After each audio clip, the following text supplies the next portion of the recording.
and Director of Asian Studies, and I want to welcome you all here to Georgetown this afternoon for what will be a wonderful discussion, I believe, about climate change diplomacy. We are especially thankful that Jairam Ramesh would come down and join us here today, despite his very busy schedule. This event is a SFS Asian Studies program event, but we'd also like to thank our co-sponsors, without whom we would not have been able to pull this off. And that includes our students in the Georgetown-India Dialogue student group, the Berkeley Center for Religion, Peace, and World Affairs, the SFS Global Human Development Program, the SFS Science, Technology, and International Affairs Program, as well as the Global Education and Leadership Foundation. So basically, almost every program at Georgetown is here to welcome you and sponsor you, so thank you so much for coming today. This afternoon's event will be moderated by Professor Irfan Noruddin, who I will introduce in a moment, and then our guest speaker will offer some remarks and then take some questions. Irfan Noruddin is an associate professor in the Wall School of Foreign Service and is the newest member of our Asian Studies program. He specializes in the study of comparative economic development and policymaking, democratization and democratic institutions, as well as international institutions. He was a former professor of political science at Ohio State University, as well as fellow at the Woodrow Wilson Center for Scholars. He is a team member with the Lakhniti Program on Comparative Democracy at the Center for the Study of Developing Societies in New Delhi, and he is author of Coalition Politics and Economic Development, published by Cambridge University Press in 2011. He has a PhD and MA in Political Science from the University of Michigan, and it's been thanks to his efforts here in just the short time he's been here that we already have a lot more energy in our work on South Asia, and so we're very thankful to him for that. Our distinguished guest speaker this afternoon is Jairam Ramesh, who is a member of India's parliament and a senior political leader of the Indian National Congress Party. He was the chief negotiator for India at the 2009 United Nations Climate Change Conference in Copenhagen. He has been a leading figure in international climate diplomacy for years and is currently a Fisher Family Fellow with the Future of Diplomacy Project at Harvard University. Mr. Ramesh was Union Cabinet Minister for Rural Development under Prime Minister Singh from 2011 to 2014. He held numerous high-level government posts from 2006 to 2014, including the Union Minister of State for Commerce and Power from 2008 to 2009. In the 1980s, he served as economic advisor to the finance minister. He studied at the Indian Institute of Technology in Bombay, Carnegie Mellon University, as well as the Massachusetts Institute of Technology. Again, it's a real pleasure to have you with us. We hope this is not just is the first of many times you'll come and visit us at Georgetown. And please, let's all give a warm welcome to our guest speaker.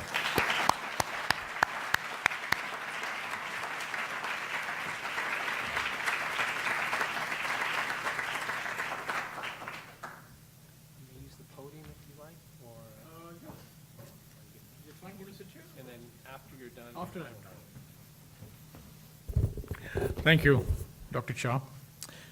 Well, I'm delighted to be here in what must be one of the most beautiful campuses in the US. I've lived in Washington earlier, but never had the privilege and pleasure of coming to campus here. And I must say that at least campus-wise, Georgetown is vastly superior to Harvard.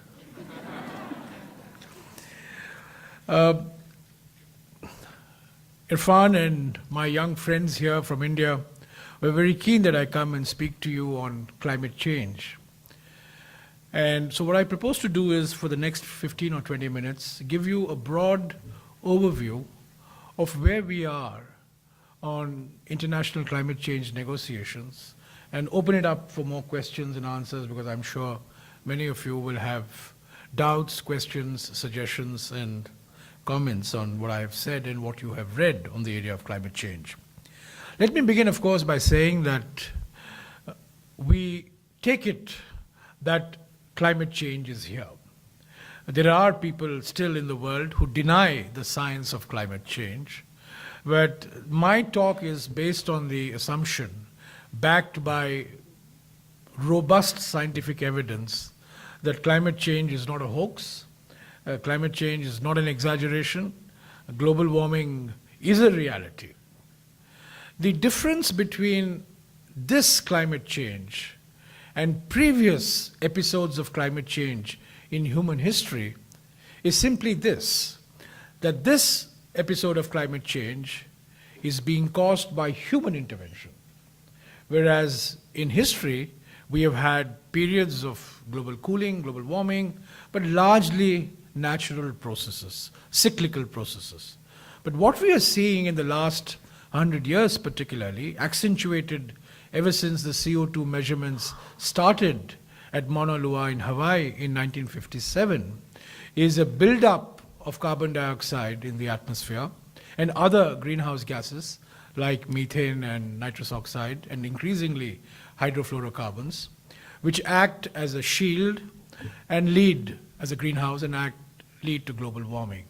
And this buildup of greenhouse gas, as it's called, is not accidental, it's not cyclical, it's not a natural process, but is actually caused by human activity, by economic activity, agriculture, industry, electricity, transportation, buildings, and I will explain as I go along the contribution of each of these sectors.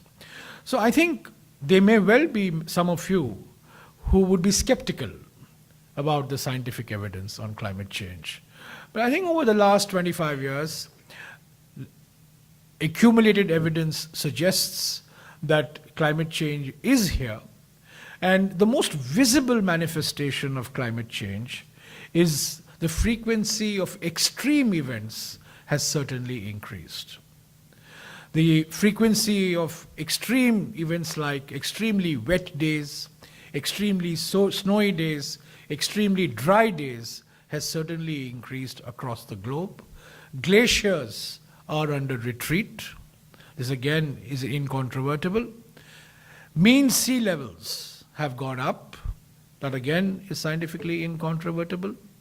And therefore, without wishing to spend too much time on the science part of it, I do want to underscore the point that this is not some area in which we should have any doubt.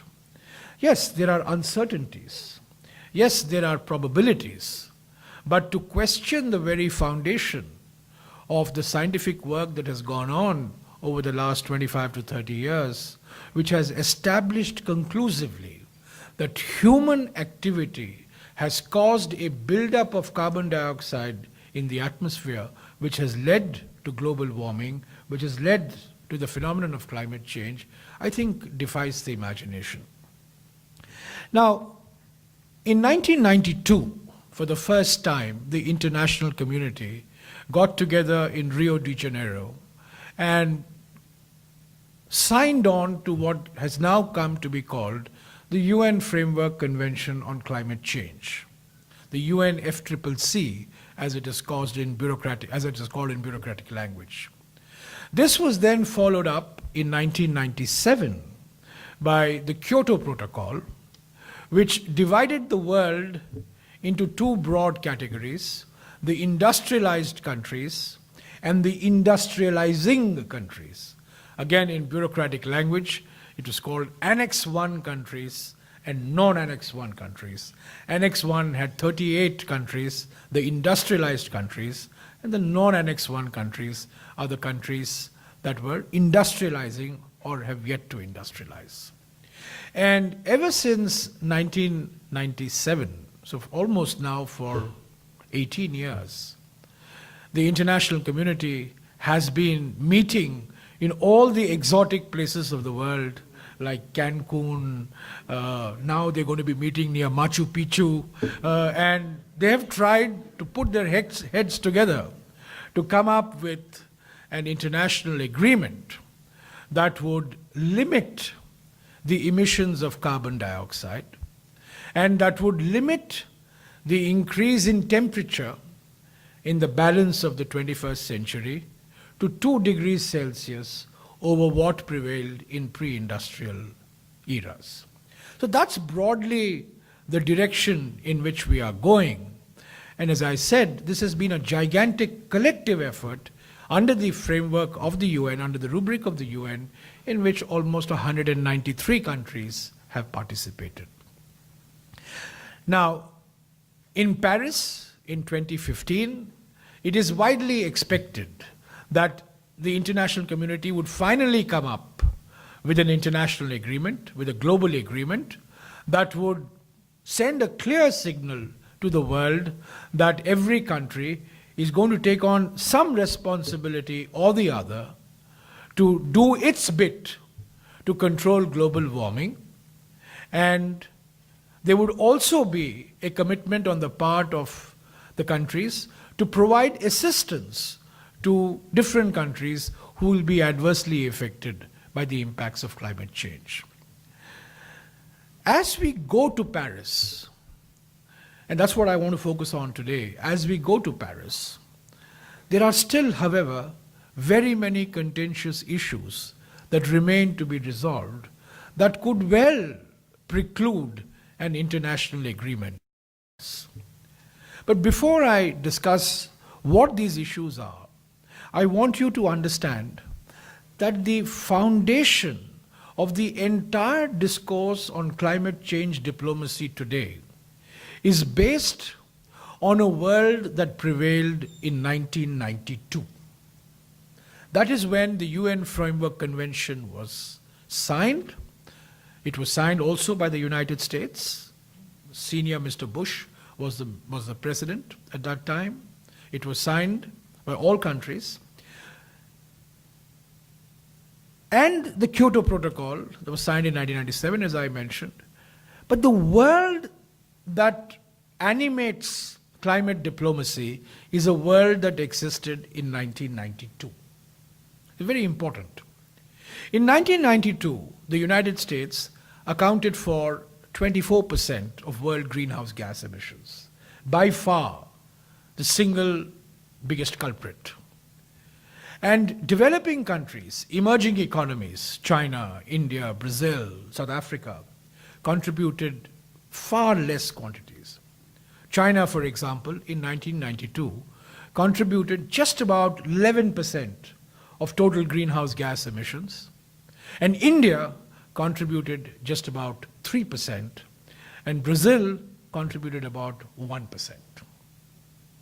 This was the world in 1992. The negotiators who negotiated that agreement in 1992 believed that this world would continue in the future. And therefore, the world was divided into two. The high emitters who would take on the responsibilities, and the low emitters who did not take on symmetrical responsibilities. Now, guess what happened after 1992? After 1992, world economics got rewritten. And it got rewritten to the extent that in the year 2013, China accounts for 29% of world greenhouse gas emissions. The United States has fallen from 24% to 15%. Europe has fallen from 19% to 11%. And India has gone up from 3% to 6%. Brazil has gone up from 1% to 2%. Broadly similar numbers for South Africa. So what has happened after 1992 is that you have had an explosion of economic growth in the emerging economies. And we have yet to discover an economic model that is decoupled from pollution. We have yet to discover an economic model that is decoupled from deforestation. And we have yet to discover an economic model that is decoupled from carbon emissions. But The paradox is the world has changed from 1992, but the negotiating framework remains ossified in a world of 1992. This is the fundamental paradox of climate change negotiations. The Framework Convention of the United Nations in 1992 was singularly bereft of any economic criteria. There is no mention of per capita income in that Framework Convention. There is no concept of graduation in that Framework Convention, that countries as they graduate and move along the economic ladder take on new responsibilities. That concept is also missing. The Framework Convention is a static convention, frozen in time, reflecting a world that has ceased to be relevant in reality in the year 2014. The key word used in the Framework Convention, which will come up over and over again in the discussions on climate diplomacy, CBDR, common but differentiated responsibilities, which means that we all have common, we are all in this together because climate is a global commons, so it's a common responsibility, but it's a differentiated responsibility. What that CBDR is has been left delightfully vague to be interpreted by countries as they choose to see fit. And as I will explain to you, Brazil has interpreted this in one way, India has interpreted it a second way, and the United States certainly has interpreted it in a completely different way altogether.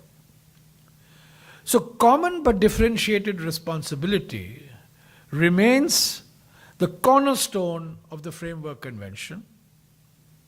And what the Framework Convention did was to lead to this Kyoto Protocol, which was signed in Kyoto in 1997, when Mr. Al Gore represented the United States. It divided the world into the Annex I countries, which took on responsibilities for reducing their emissions, and the non-Annex I countries, which had China, India, Brazil, South Korea, Saudi Arabia, Oman, Indonesia. All the fast-growing economies were kept out, and the developed countries, the 38 industrialized countries, were given in a top-down manner numerical targets to reduce their emissions. And as you know, President George Bush Jr., when he became president, walked out of the Kyoto Protocol. America walked out of the Kyoto Protocol, did not get ratified in the United States. And the grounds that President Bush gave was, how can the United States agree to any international agreement that did not impose any responsibility on the new emitters? Now, some of you are students of economics, I'm sure, and one of the first things you learn in economics is to differentiate between stock and flow. The United States has contributed to the stock of greenhouse gas emissions. China, India, Brazil, not so much Brazil, but certainly China and India and South Africa, are contributing to the flow of greenhouse gas emissions. So, one set of countries have contributed to the stock, a new set of countries are contributing to the flow, but the architecture imposes numerical targets only on the stock guys and lets the flow guys virtually free. So this has been, I'm simplifying a very complex negotiating arena enormously so that I can put it in simple language so that all of you can understand. So this is the background to international climate change negotiations. And as we go into Paris, there are three speed breakers along the way to Paris. The road to Paris It's a very romantic road to Paris, no doubt. But there are three speed breakers. The first speed breaker lies in the architecture of the agreement. Should it be a top-down agreement, like the Kyoto Protocol, or should it be a bottom-up agreement? Should an agreement be based on numerical targets set by a group of countries and handed down to these countries, or should the targets be set by the countries themselves, which is a bottom-up approach? So the first speed breaker is the architecture speed breaker. Should it be a top-down agreement like the Kyoto Protocol, or should it be a bottom-up agreement? First. The second speed breaker is the differentiation speed breaker. How do you differentiate between countries? The climate change agreement differentiates, the Kyoto Protocol differentiates the countries as Annex 1 and non-Annex 1.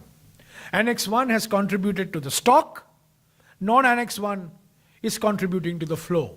And as I said, the responsibility is on the stock guys, but what about the flow guys? So how do you differentiate across countries? Because not all countries are at the same stage of economic development and emissions. So differentiation is the second speed breaker. And the third speed breaker on this road to Paris is the legal form of the agreement. What should be this agreement all about? Should it be legally binding? Should it be politically binding? A phrase that is used by the United States very frequently. The Europeans like the word legally binding. The Americans like the word politically binding. Or shouldn't it be binding at all? Which is what the Chinese and the Indians would love. So the nature of this agreement, the nature of the legally binding agreement, what should be legally bound? Whom are you legally binding to? What are the consequences of not meeting your commitments as part of this agreement? Those are the contentious issues. Architecture, differentiation, and legal form. These are the three speed breakers in this road to Paris. Now, why do these speed breakers arise?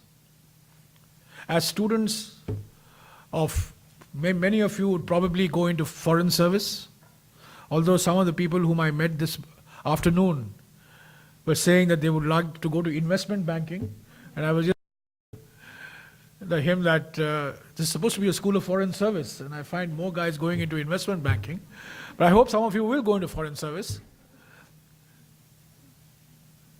Any international negotiations, particularly in the environmental field,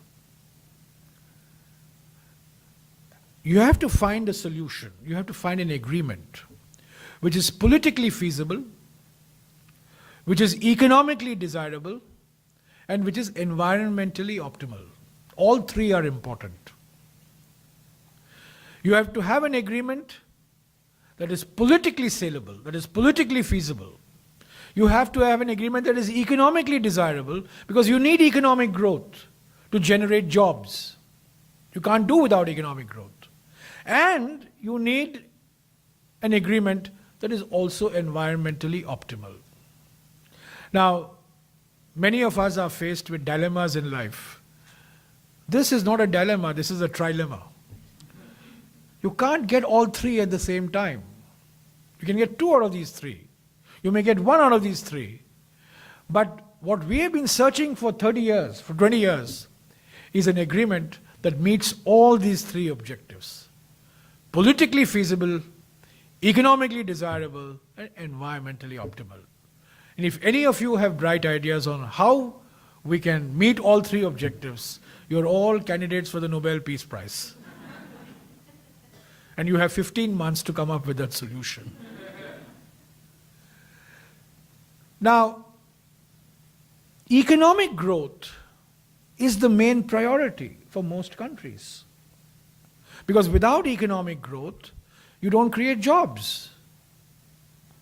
But the economic growth that we have been used to, for the last 100 years, is a high carbon economic growth model. It's a carbon intensive model. There is no price for carbon. There's no international price for carbon. Well, there's no domestic price for carbon also in many countries. Or even when there is a price for carbon, that price does not reflect the true value of the damage that is being caused. The price of petrol, for and this political leadership will result in an agreement that would start the process of mitigating carbon emissions and adapting to the effects of climate change. Thank you.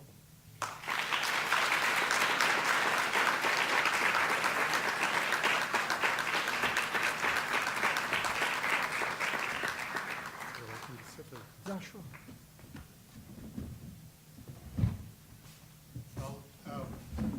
Good afternoon, everybody. Thank you so much for being here.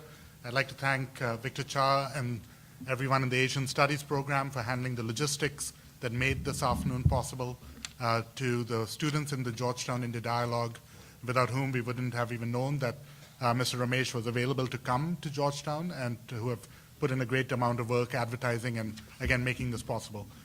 Immediately following our discussion, we will have a reception in the lobby that is sponsored by the Global Education and Leadership Foundation, and I'd like to thank them for their generosity in supporting this as well. What I'd like to do over the next half an hour is facilitate a conversation.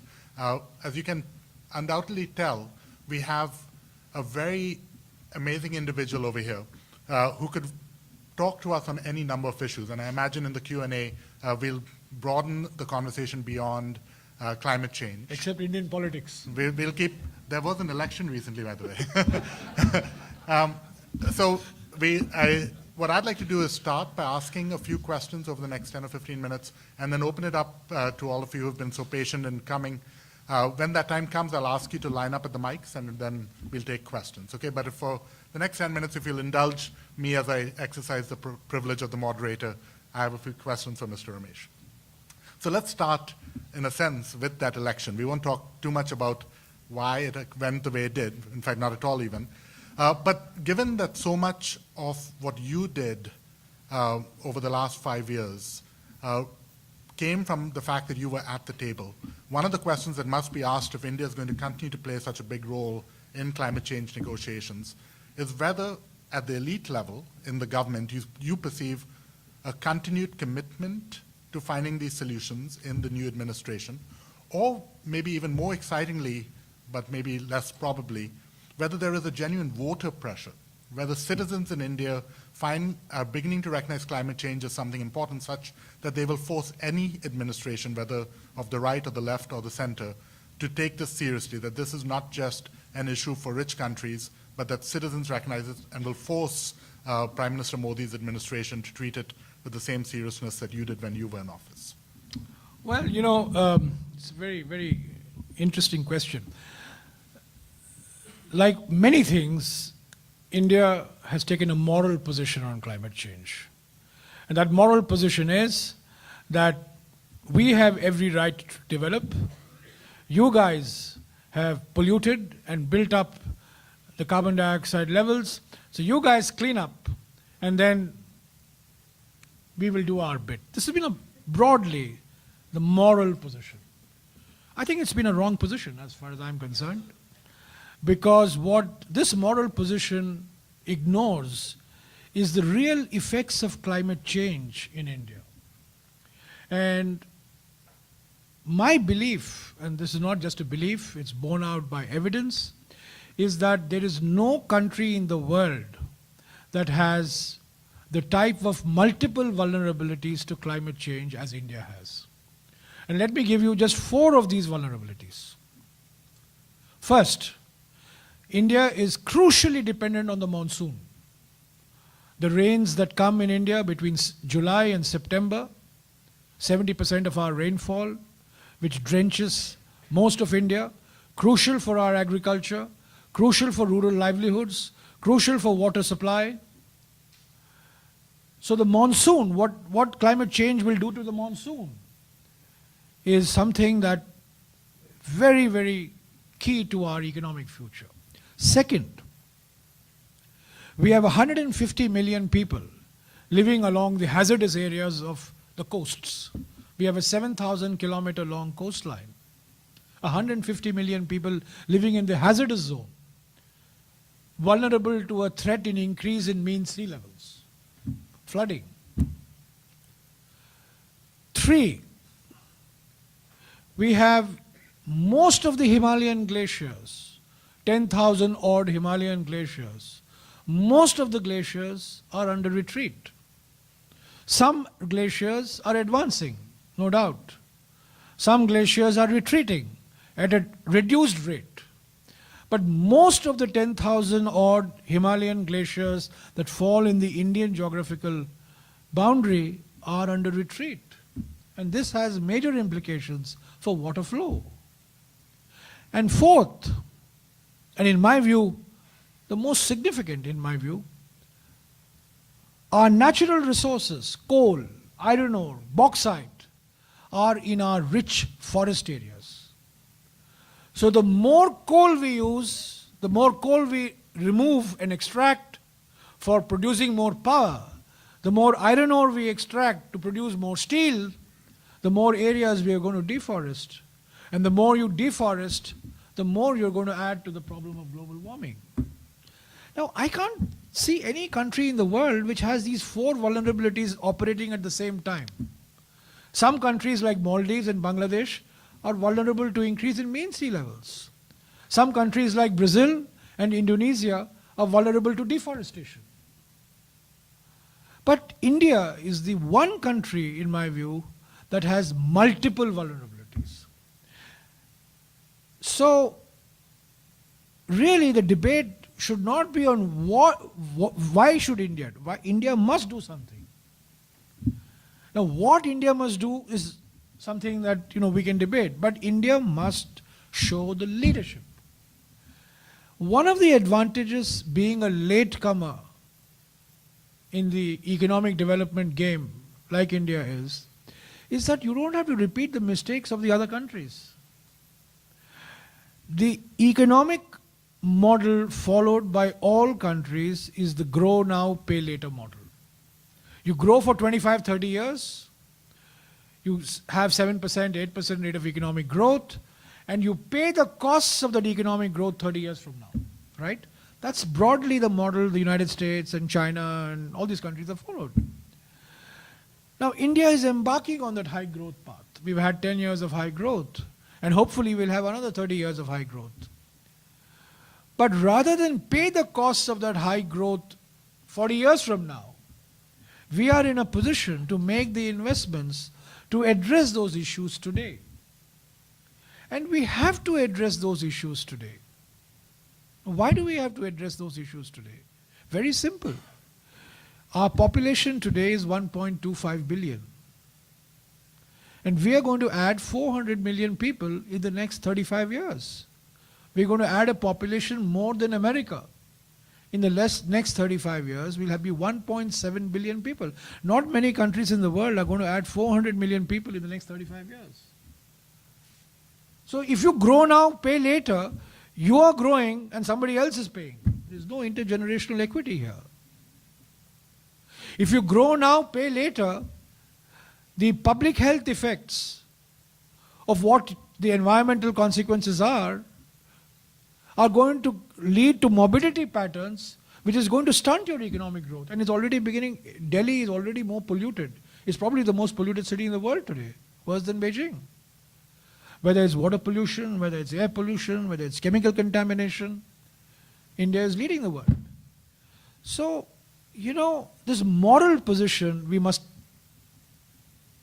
put aside for the time being. I know we are the spiritual leaders of the world and all that, but morality will not lead us so far. You have to really understand what the ground reality is. The ground reality is climate change is beginning to affect livelihoods of farmers, of women, of forest dwellers, of tribals. And for us to engage in international diplomacy on morality grounds, that you guys have dirtied it, you guys clean up, and we have a right to dirty, and we'll clean up later. It's not a fair argument. So I have always held a view, and mercifully my view is a minority view, it's not a majority view, that we, India, must show the political and intellectual leadership to the world on climate change. We are in a position to do it, and we must do it. Now, whether this new government will do it or not, I don't know.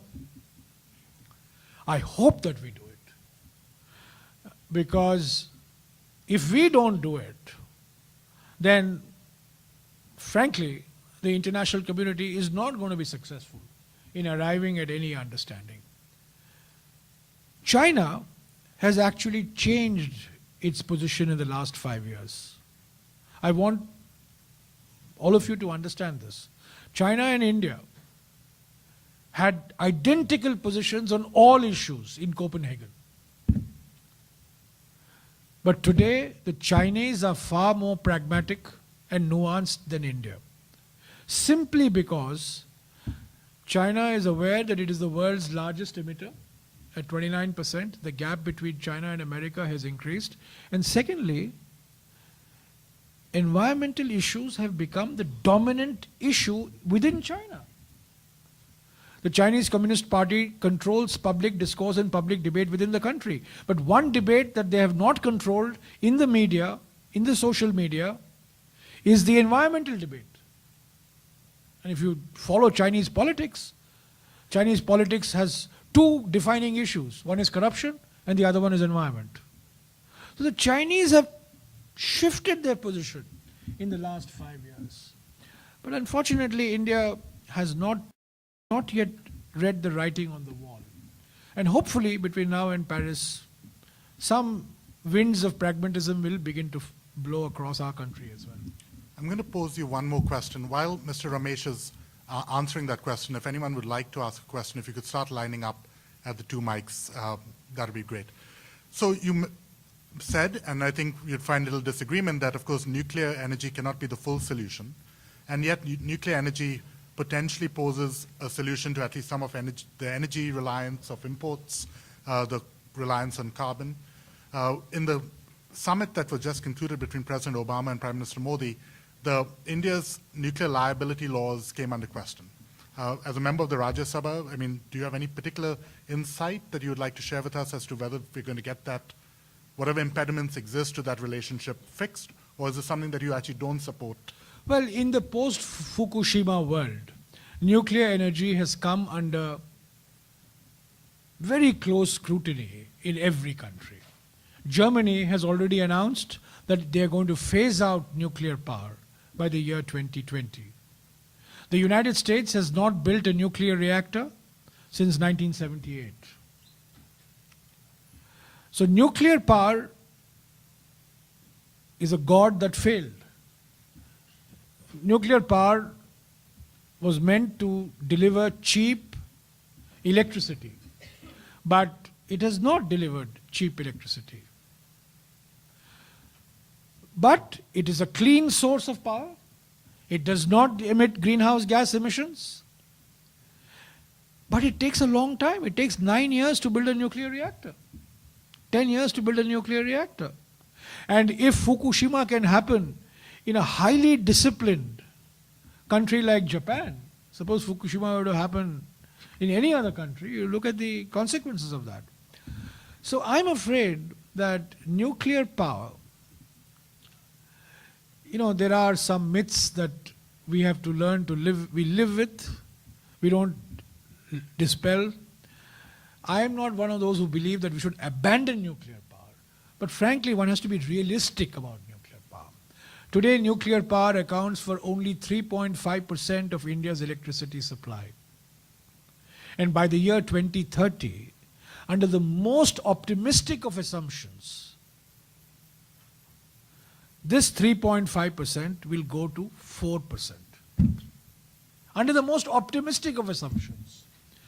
So I'm afraid nuclear power is one source of energy that we will continue to talk about, we will continue to be mesmerized by, both for and against, but its actual contribution to greenhouse gas mitigation will be limited. And the bulk of the reductions must come from solar, wind, biomass, cleaner coal, hydel. These are the sources of energy that will provide the energy mix for the future. Thank you. It's great to see so many questions. To get as many of them as we can in the time we have, keep your questions brief and to the point. And we'll take two at a time. Why don't we take, a lot of we'll questions at a we'll time, take some questions and we'll let Mr. Ramesh. So how about we have the first two on each side ask your questions. Please be aware that this is being recorded. And so it's for the record in the way that everything is in the internet age. Students, pay attention, right? And if you could also introduce yourself and your affiliation, we'd appreciate that. Why don't we start here and then we'll alternate sides. Yeah. Mr. Ramesh, thank you for a great talk. Sarang Shidore, University of Texas at Austin. My question, I have two quick questions. One is on HFCs. You picked that point up. The US and the EU would like India to be a part of an expanded Montreal Accord, which where India commits to HFC phase out in a very hard sense, in a hard target sense. What is your opinion on that? Should India join that Montreal Accord, including HFCs? And if so, what concessions should it extract from the US and the world community? And the second quick question is on Green Climate Fund. The commitments were $100 billion a year at Cancun. Only $1 billion has materialized. What are the leverages that India has in concert with other countries to make that happen? Thank you. Okay. Ma'am? Need a Barbara Boxer stool. Hi, Minister Ramesh. Lisa Friedman from Climate Wire. Nice to, you can't hear me? Can't hear you. Ha. Lisa Friedman from Climate Wire. Nice to see you outside of the madness of a UN conference. This is going to be 4 questions because I'm going to sneak in 2 also. I'd love to first get your early thoughts on the Modi administration and how you think that this administration is going to approach the climate talks. I think it's safe to say that the U.S. And other countries have not had the easiest time negotiating with India before and after the Ramesh administration. Secondly, I'm wondering if you can give your thoughts. Countries are supposed to come to the table next year with contributions, right? With what they're going to do to cut emissions after 2020. The new Indian environment minister said recently, what cuts? Other people have said, look, nobody expects India to cut absolute emissions right now. But what do you think is a reasonable contribution from, a country that is both the 4th largest emitter and still dealing with vast issues of poverty, energy access? Is it a carbon emissions target or something less? Okay. A very quick answer to both these questions. One, the Montreal Protocol deals with ozone-depleting substances. The UNFCCC deals with greenhouse gas emissions. The hydrofluorocarbons are a greenhouse gas. They're not ozone-depleting, they are ozone-augmenting. I mean, they stop the ozone depletion. So India and China took technically the correct view, technically, the correct view that HFC phase down should be negotiated under the UNFCCC and not under the Montreal Protocol. I mean, this is a technical view. Yeah, it's a greenhouse gas. But you wouldn't have introduced the HFC had it not been for ozone depletion, right? So this has been the traditional position. Last year, China and the United States signed an agreement that they should negotiate the phase down of the Montreal of HFC under the Montreal Protocol. And one of the paragraphs buried in the statement issued after President Obama and Mr. Narendra Modi's visit a couple of days ago was that India also will follow the same approach. Right now, India is the only country in the world that is opposing the negotiations under the Montreal Protocol.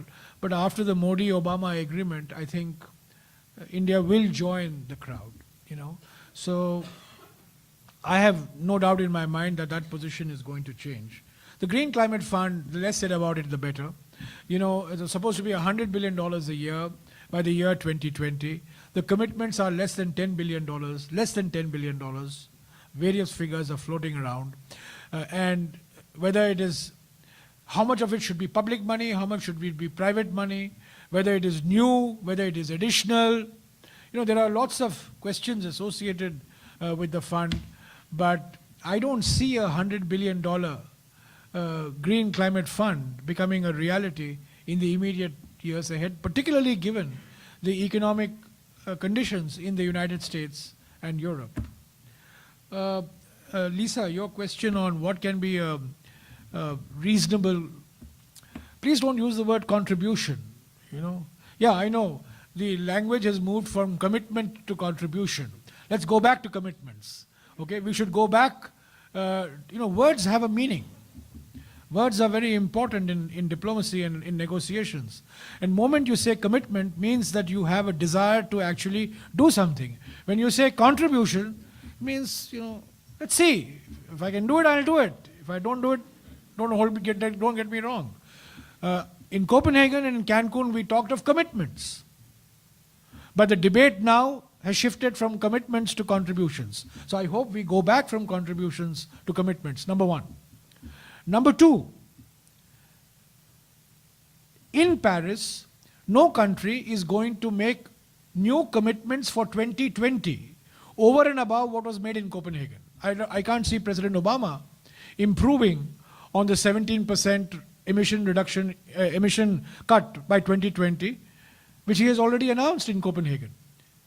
I can't see China making any improved commitment for 2020. I can't see India making any improvement commitment. But what in Paris is possible, desirable, is that countries make some commitments for 2025 and 2030. That they must unveil in Paris some aspirational trajectory. The United States must unveil that. China must unveil that. India must unveil that. Germany has already unveiled it. In fact, the only country in the world which has taken this seriously is Germany. So if these three big countries unveil a trajectory for 2025 and 2030, I think Paris would be meaningful.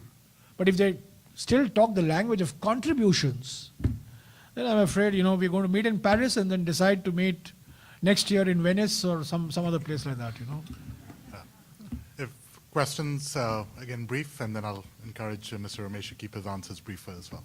Please. Thank you, Mr. Ramesh. John Ryan from Georgetown and George Washington. You mentioned how we grow now and pay later, and that brings up the question of putting a price on carbon. And Europe has taken some missteps, and the United States has taken steps, and China is moving towards the national carbon market in 2016, and India has a dollar price on carbon. So what would be the role of carbon pricing either through taxes or markets going forward, especially with India? Thank you. Question on this side, sir?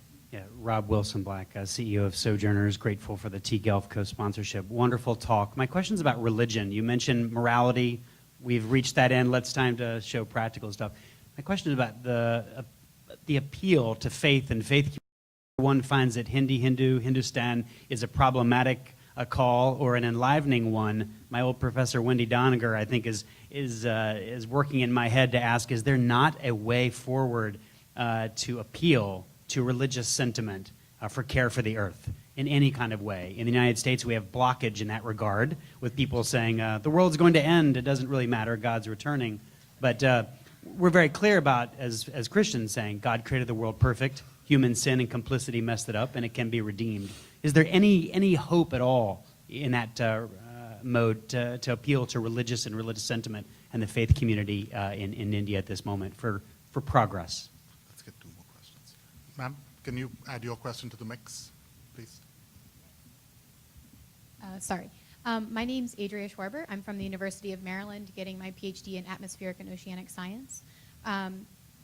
My question was, the IPCC released their AR5 last year with their summary for policymakers. However, they kept out one of the charts that utilized the same groupings you were speaking about from the FCCC, but they removed it because it actually showed which countries were doing the most greenhouse gas emissions. I was wondering, many people have criticized it as, instead of it being a summary for policymakers, as a summary by policymakers.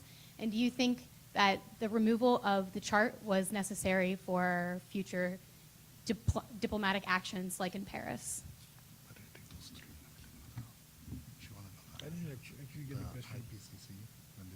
IPCC report. Yeah, I know. didn't have one of the charts, which was Okay. the countries. Yeah. Sorry, So I what's didn't that? hear you properly. I got it. Okay. Actually, let's take one last question Okay. for this round. Okay. Hello, Mr. Ramesh. My name is Annabelle. I'm a student in the School of Foreign Service. Thank you so much for coming to speak with us today. My interest got piqued when you talked about how we need a change in the way that our economic systems work instead of trying to make smaller adjustments in terms of what machines we use or things that'll only modify on the short term our greenhouse gas emissions. And being Indian, I'm sure you know about the Bhutanese initiative of gross national happiness. But for those of you in the room who don't know, Bhutan has initiated gross national happiness as its wealth indicator instead of GDP or GNP. And it's an indicator that's based on welfare of the population. And that's been used by the UN in terms of ecological sustainability. And I wanted to know what you thought about the prospects of this economic indicator in terms of finding a different model. What was the IPCC question? Was one of the charts was missing from the report, she says, that said which countries were doing the most polluting. Okay, I'll do that. Is that because policy making? Well, the pricing of carbon issue, the first question that was raised, this has been a debate that has taken place in every country. And in the United States, for example, there's been a huge debate over the last few years whether you should have a price for carbon, which is really a tax, or whether you should have a cap and trade system. The US went for a cap and trade system, the Waxman-Markey bill, that fell because of domestic politics, and now the US has neither a price for carbon nor a cap and trade system. There are some economists, most notably William Nordhaus, the most preeminent environmental economist today, who teaches at Yale, who, incidentally, those of you who are interested in climate should read his new book called Climate Casino, very, very well-written book, where he recommends his approach is to set an international price for carbon.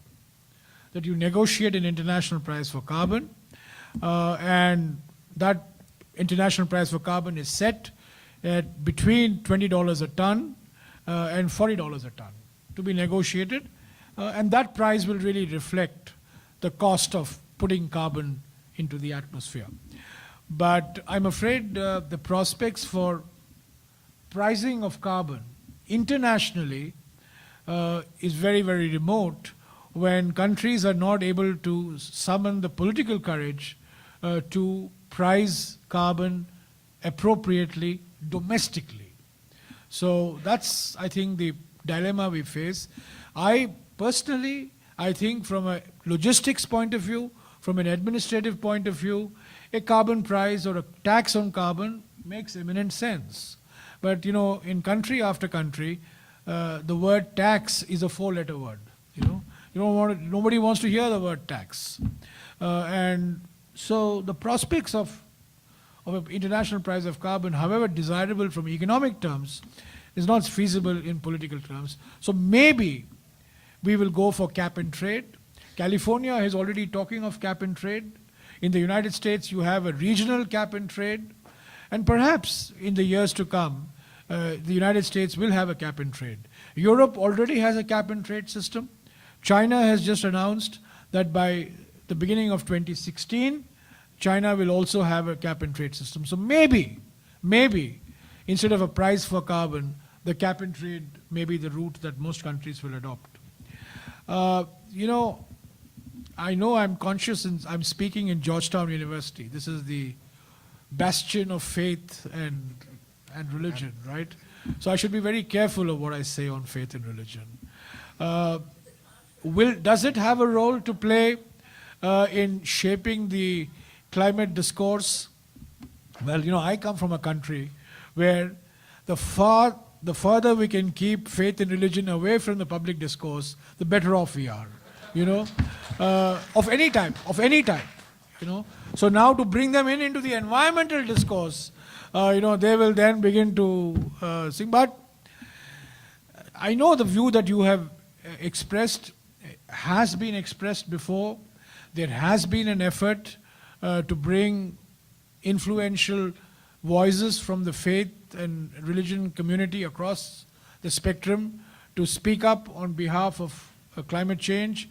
I think I read a statement from the Vatican many months ago, who had assembled a group of top scientists. They gave a statement on black carbon. So it's possible that these voices will play a role. But you know, I come from the world of politics, and I have yet to meet a politician who will listen to the voice of faith and religion if it means losing votes. And fact of the matter is, today, in countries like the US, particularly, climate change is seen to be a vote-losing proposition, not a vote-gaining proposition. So maybe more voices should be heard.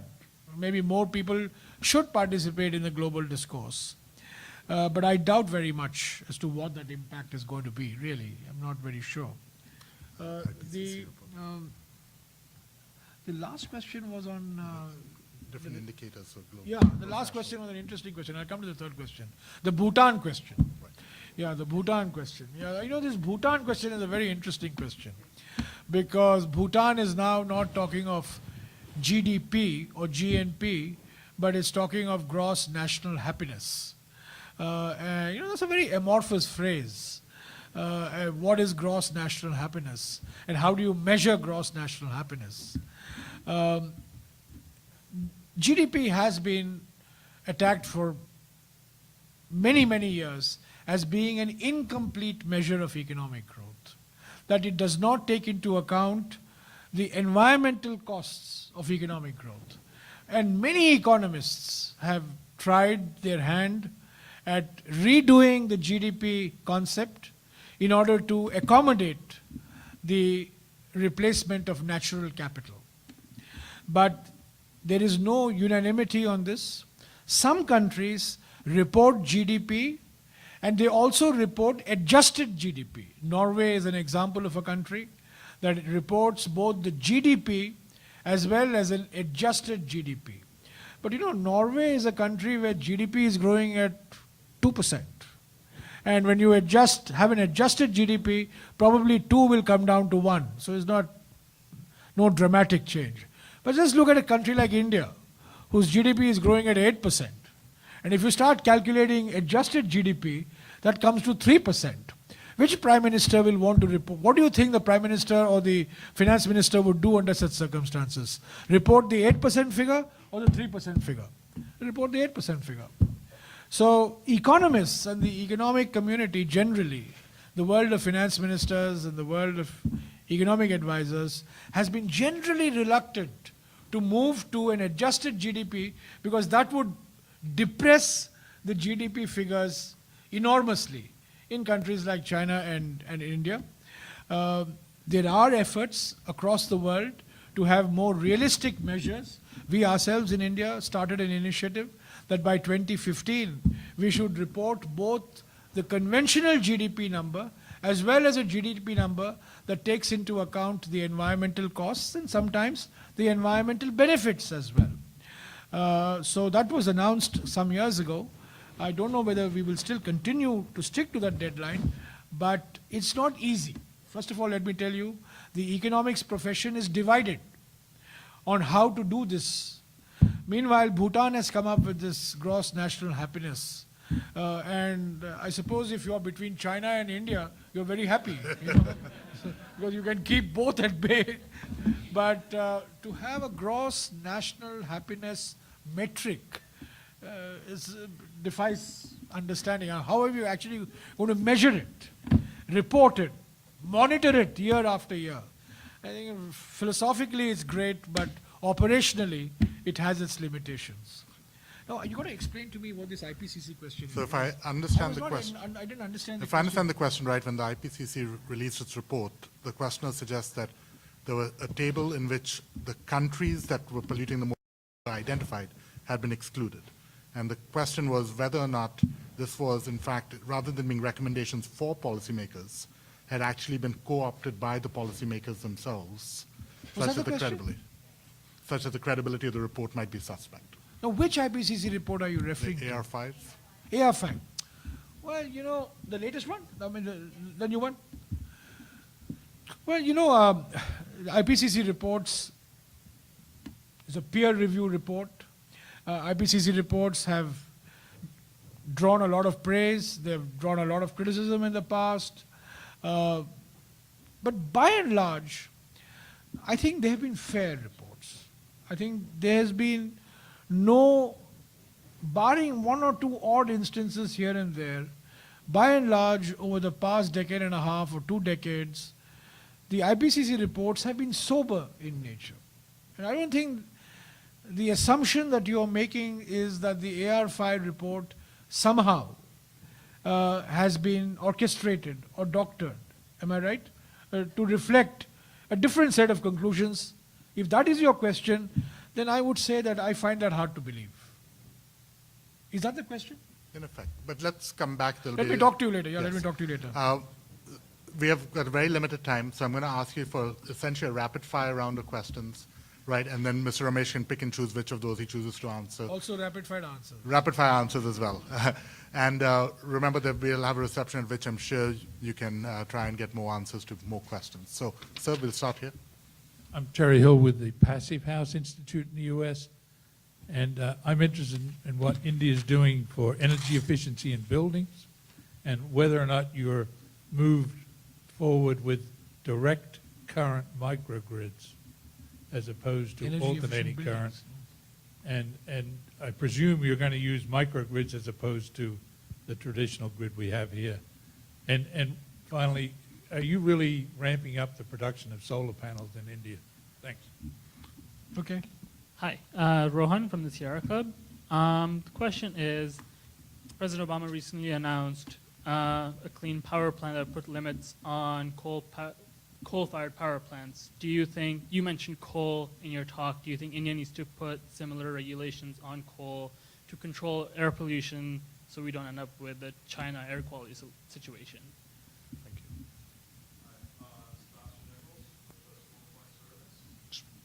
Speak up a little. Yeah, could you speak into the mic?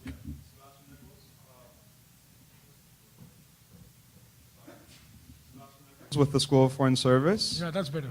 Yeah.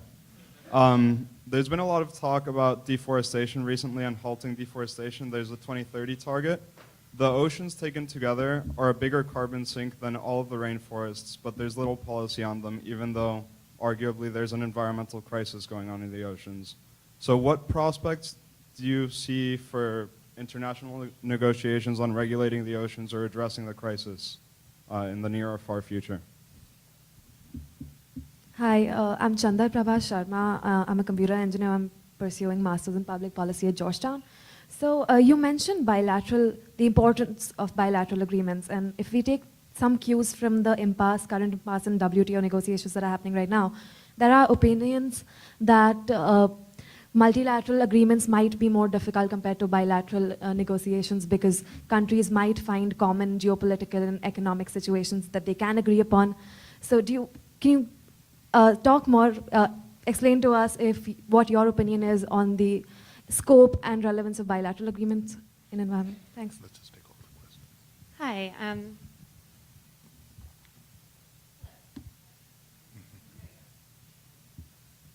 Can you hear me? Yes.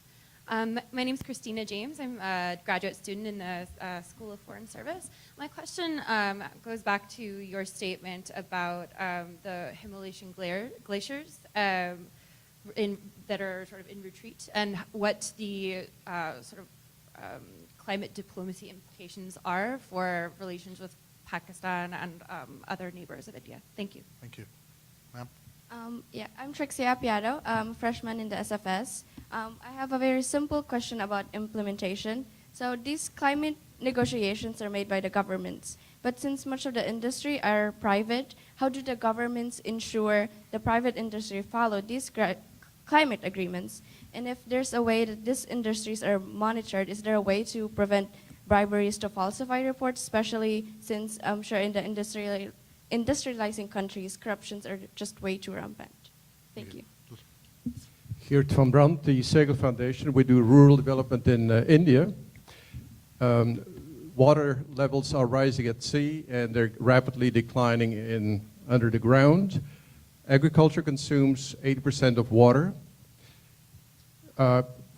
Could you imagine farmers in India switching to micro or other water-saving irrigation in order to preserve the groundwater, so that women will have to walk less far and find healthier water to carry home? Thank you. Last question, sir. My name is Abu Saleh Sharif from US India Policy Institute. I remember, with due respect, sir, you were Minister for both Environment and Agriculture. So I'd like to know, this is a dialogue on engaging India. So can you give the perspective, the relationship between environment and agriculture in India, given the future food needs? I remember you tried to relocate lions from Gir forest to another forest in Madhya Pradesh as the environmental minister. So the reason why I'm giving this reference is how strong are our implementative procedures in India to implement and especially the industry response. How strong is that? I mean, is it feasible to fix targets which are feasible in India? I would particularly like to know what kind of pressures did you face as environmental minister from industry? Thank you. You think you can answer all of that in about 30 seconds? Why don't you pick one or two of those to answer, and then maybe... Okay, I'll pick up some of the interesting ones, and we can, some of the questions which I don't answer, maybe we can pick it up bilaterally. The deforestation question I want to pick up, because it's very important. You know, forests are a carbon sink. And we did an estimate some years ago that India, the Indian forests, roughly 70 million hectares of forests, size of Texas, it absorbs something like 8% of India's annual greenhouse gas emissions. It's not small, it's very big. India is a net reforester, unlike Brazil or Indonesia, which have been net deforesters. India is a reforester. We are adding to the green cover. But the quality of our green cover is very poor. So we have to improve the quality of green cover. And in my view, a relatively easy way of absorbing carbon dioxide emissions is actually expanding the area under green cover. So reforestation is very, very crucial. Stopping the rate of deforestation in Brazil and in Indonesia and increasing the rate of afforestation in places like India and China, very important.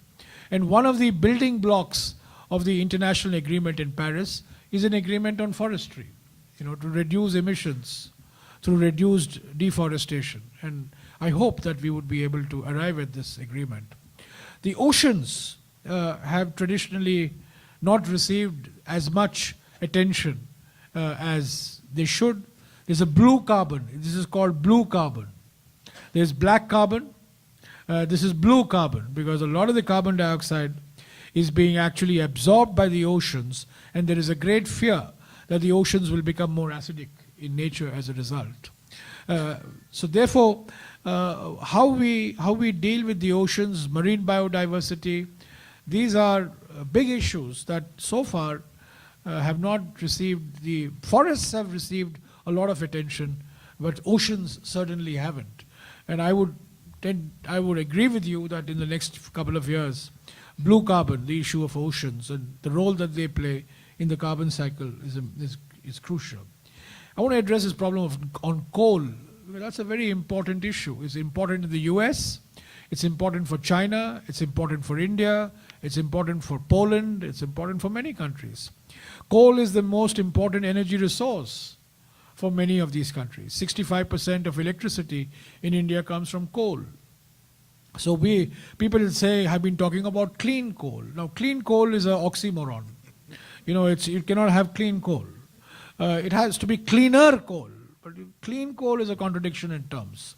But in the next 15 to 20 years, I do not see the prospects of the United States or China or India reducing their dependence on coal. Maybe over a long period of time, 20, 25 years, this dependence will come down. But I think in the immediate horizon, this dependence on coal will continue. But I do want to mention Germany in this context. Anybody of you from Germany here? No. Ah, there you are. Well, you know, Germany is a remarkable country. It has no business being a world leader in solar energy. But today it's the world leader in solar energy. For 6 months, you don't see the sun in Germany. For the next 6 months, you see it intermittently. But today, the Germans, today as we speak, 30% of electricity in Germany comes from solar and wind. And that power is being exported even to France, where 75% of the electricity comes from nuclear power, the question that you raised. So Germany is one country. Now, there are smaller countries, Finland, Norway, Sweden, but these are small countries. Germany, 80 million people, industrialized country, the world's leading industrialized country. If Germany has made this energy transition away from a dependence on fossil fuels, I think other countries can. So the United States, China, and India must have a lot to learn from Germany and how the Germans are able to accomplish this. I must tell you a very interesting story. I went to Germany 3 weeks ago, and I met a German friend of mine who's half Indian, half German. Just relocated to Germany. He came to meet me, received me, and I said, we were just talking, and I said, how much do you pay for electricity in Germany? What's your electricity bill, Arnie? So he said, you know, Mr. Ramesh, I don't pay anything for electricity. So he said, wow, you've transplanted your Indian behavior to Germany. How did you manage that? So he said, no, I'm an energy producer. I'm no longer an energy consumer. He's generating power through solar and wind, selling that power to the grid and getting a guaranteed income for a 20-year period. And you will be surprised to know that in a population of 80 million, 6 million Germans today are generating power. Germany is soon going to be a country of energy producers. It's already become 8% of German population generating power, and the grid, the utility has to buy that power by law. So it is possible, the person who asked me the question on coal, it is possible to move away from fossil fuels, but it requires the type of political vision and political determination that the Germans have demonstrated, which sadly has been missing in the United States or China or India or many of these other fossil fuel economies like South Africa. Brazil is in a unique category of its own because 80% of the electricity in Brazil comes from hydropower. So the Brazil is not in this category. It's the big fossil fuel economies that face this challenge. Last question on multilateral versus bilateral. Yes, all that we have talked about is a multilateral agreement. But you know, climate is a global good. If two countries have an agreement, let's say China and America have an agreement, it's a bilateral agreement on controlling carbon emissions, then all factories from America and China will go and locate in a country that is not party to the agreement. This in economics is called a free rider problem. So problem in a bilateral agreement is a free rider problem. You need a multilateral agreement so that all countries are really part of it. Some countries will take on more responsibilities, some countries will take on less responsibilities, but you see there is no such thing as carbon dioxide made in USA or carbon dioxide made in China. CO2 goes into the atmosphere, spreads, and stays in the atmosphere for hundreds of years. So that's why you need a collective agreement because everybody is putting this CO2 into the atmosphere. That's why you need a multilateral agreement, not only a bilateral agreement. You can have a set of bilateral agreements, but those bilateral or plurilateral agreements must be part of a larger multilateral agreement. Is that all? Time for? Unfortunately. I should say one correction, if I may. Georgetown might be a Catholic institution, but as a Jesuit institution, asking questions that make trouble is part of the mission. So, so never be afraid of offending.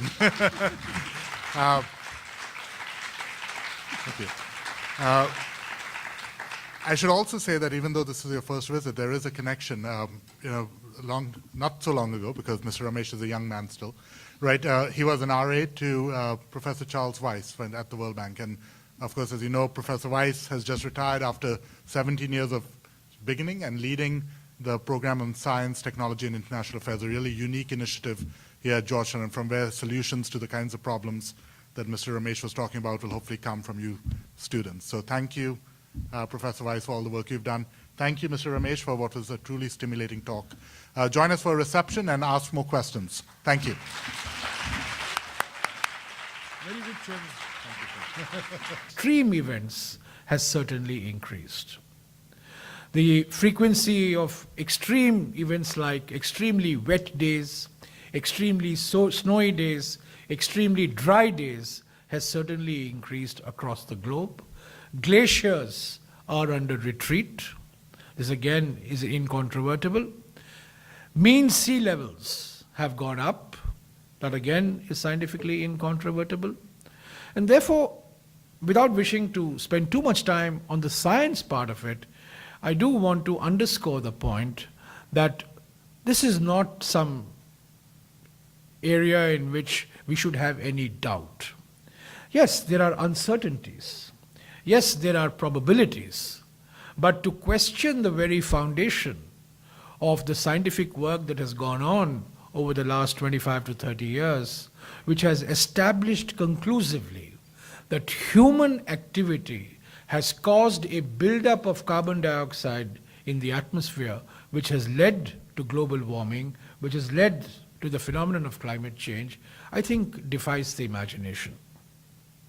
Now, in 1992, for the first time, the international community got together in Rio de Janeiro and signed on to what has now come to be called the UN Framework Convention on Climate Change, the UNFCCC, as it is called in bureaucratic language. This was then followed up in 1997 by the Kyoto Protocol, which divided the world into two broad categories: the industrialized countries and the industrializing countries. Again, in bureaucratic language, it was called Annex 1 countries and non-Annex 1 countries. Annex 1 had 38 countries, the industrialized countries, and the non-Annex 1 countries are the countries that were industrializing or have yet to industrialize. And ever since 1997, so almost now for 18 years, the international community has been meeting in all the exotic places, because I'm sure many of you will have doubts, questions, suggestions, and comments on what I have said and what you have read on the area of climate change. Let me begin, of course, by saying that we take it that climate change is here. There are people still in the world who deny the science of climate change, but my talk is based on the assumption, backed by robust scientific evidence, that climate change is not a hoax, climate change is not an exaggeration, global warming is a reality. The difference between this climate change and previous episodes of climate change in human history is simply this, that this episode of climate change is being caused by human intervention, whereas in history we have had periods of global cooling, global warming, but largely natural processes, cyclical processes. But what we are seeing in the last 100 years particularly, accentuated ever since the CO2 measurements started at Mauna Loa in Hawaii in 1957, is a buildup of carbon dioxide in the atmosphere and other greenhouse gases like methane and nitrous oxide, and increasingly hydrofluorocarbons, which act as a shield and lead as a greenhouse and lead to global warming. And this buildup of greenhouse gas, as it's called, is not accidental, it's not cyclical, it's not a natural process, but is actually caused by human activity, by economic activity, agriculture, industry, electricity, transportation, buildings, and I will explain as I go along the contribution of each of these sectors. So I think there may well be some of you who would be skeptical about the scientific evidence on climate change. But I think over the last 25 years, accumulated evidence suggests that climate change is here. And the most visible manifestation of climate change is the frequency of excesses of the world, like Cancun. Now they're going to be meeting near Machu Picchu. And they have tried to put their heads together to come up with an international agreement that would limit the emissions of carbon dioxide and that would limit the increase in temperature in the balance of the 21st century to 2 degrees Celsius over what prevailed in pre-industrial eras. So that's broadly the direction in which we are going. And as I said, this has been a gigantic collective effort under the framework of the UN, under the rubric of the UN, in which almost 193 countries have participated. Now, in Paris in 2015, it is widely expected that the international community would finally come up with an international agreement, with a global agreement, that would send a clear signal to the world that every country is going to take on some responsibility or the other to do its bit to control global warming. And there would also be a commitment on the part of the countries to provide assistance to different countries who will be adversely affected by the impacts of climate change. As we go to Paris, and that's what I want to focus on today, as we go to Paris, there are still, however, very many contentious issues that remain to be resolved that could well preclude an international agreement.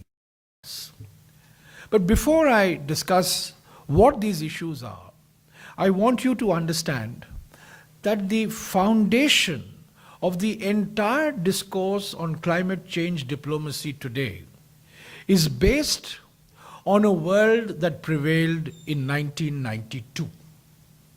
That is when the UN Framework Convention was signed. It was signed also by the United States. Senior Mr. Bush was the president at that time.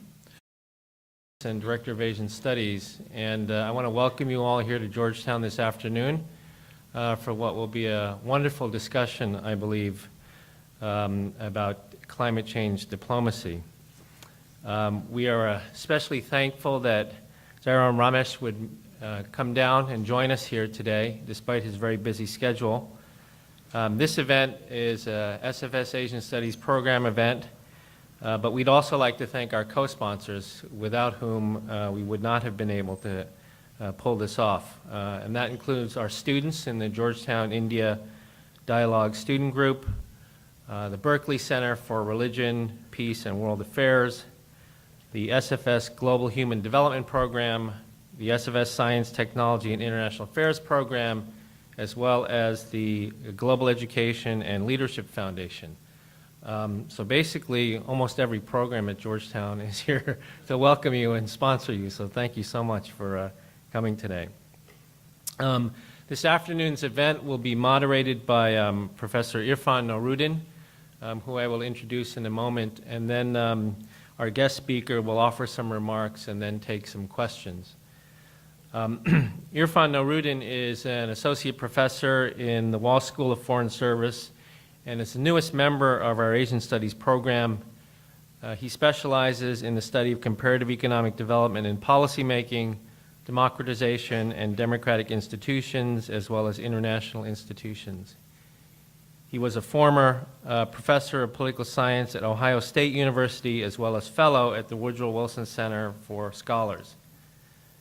He is a team member with the Lakhniti program on comparative democracy at the Center for the Study of Developing Societies in New Delhi, and he is author of Coalition Politics and Economic Development, published by Cambridge University Press in 2011. He has a PhD and MA in political science from the University of Michigan, And it's been thanks to his efforts here in just the short time he's been here that we already have a lot more energy in our work on South Asia, and so we're very thankful to him for that. Our distinguished guest speaker this afternoon is Jairam Ramesh, who is a member of India's parliament and a senior political leader of the Indian National Congress Party. He was the chief negotiator for India at the 2009 United Nations Climate Change Conference in Copenhagen.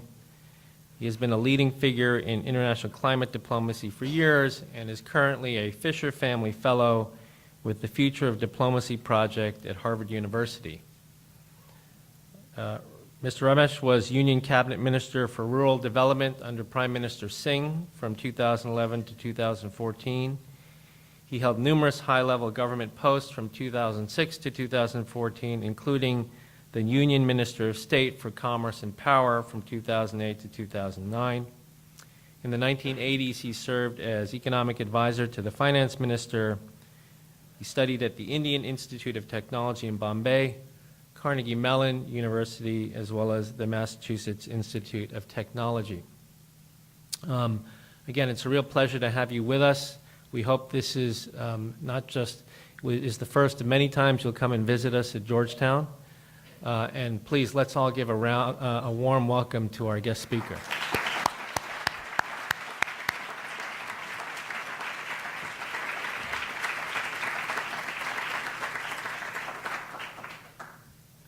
Use the podium if you like, or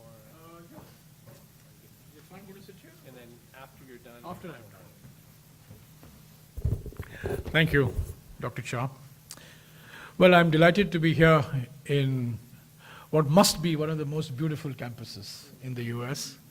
I've lived in Washington earlier, but never had the privilege and pleasure of coming to campus here. And I must say that at least campus-wise, Georgetown is vastly superior to Harvard.